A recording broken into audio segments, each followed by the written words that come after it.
মানুহবিলাকক প্ৰথম স্থান দিয়ে দান দিবৰ কাৰণে। কি কাৰণে? তেওঁবিলাকে নিৰুপায়। কিন্তু ঈশ্বৰৰ বাক্যত কৈছে যে এই পুত্ৰক মানৱ জাতিৰ কাৰণে দান কৰা হ'ল।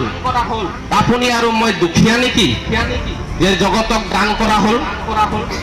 নিজকে প্ৰশ্ন কৰিবৰ কাৰণে এটা সময় পাইছো। আপুনি আৰু মই সঁচাকেই দুখীয়া নেকি? যি পুত্ৰক পিতৃ ঈশ্বৰে আপোনাৰ আৰু মোৰ কাৰণে দান কৰিলে। সঁচাকেই প্ৰিয়সকল, আপুনি আৰু মই দুখীয়া। আত্মিক ৰূপে একেবাৰে জুৰুলা পৰি গৈছো, কাংগাল হৈ গৈছো। আৰু কেতিয়াও আমি ঈশ্বৰৰ লগত, ঈশ্বৰৰ মেজত আমি ভোজন কৰিবলৈ নাপাম।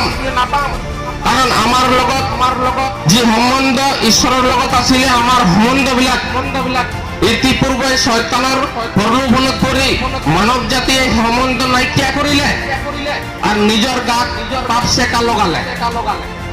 সেই আমাৰ কোনো সুবিধা নাই। আপোনাক মৰম কৰাৰ কাৰণে তেওঁৰ ওপৰত ল'লে। এই পৃথিৱীৰ মানুহৰ কাৰণে তেওঁ নিজে বিদা লোৱাৰ কি প্ৰয়োজন আছিলে?